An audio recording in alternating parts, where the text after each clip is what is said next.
আমি কিন্তু নরসিংদী জেলার মেইন যে ওয়ালটনের যে শোরুম আছে আমি কিন্তু সেটাতে গতকাল গিয়েছিলাম। তো সেখান থেকেও এখানে ফ্রিজের মূল্য ব্যবধান মাত্র মানে একদম নাই বললেই চলে, একদম কোনো ব্যবধান নাই। বরং আমার নরসিংদী থেকে এটা আনতে আমার গ্রামে আনতে অথবা আনতে প্রায় 1000 টাকা কিন্তু খরচ যাবে। তো দেখা যাচ্ছে যে নরসিংদীর যে দাম শোরুমে ওয়ালটন ফ্রিজের আমাদের হাসনাবাদ বাজার একই দাম।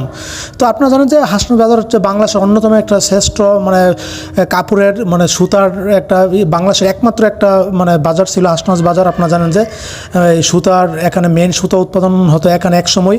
তো কালের বিবর্তনে কিন্তু তাঁত শিল্প কিন্তু হারিয়ে গেছে। তো এই বাজার থেকে পুরো বাংলাদেশ কিন্তু সুতার উৎপাদন হতো। হ্যাঁ, তো যাই হোক, যে কথা আসতেছিলাম, তো ওয়ালটন ফ্রিজটা আমরা কিনে নিয়েছি। আমার বড় ভাইয়ের ফ্রিজ এটা। তো কয়েকদিন আগে আমার আরেক ভাই, দ্বিতীয় ভাইও কিন্তু আরেকটা ফ্রিজ নিয়েছে 4 দিন আগে ওনার দোকান থেকেই।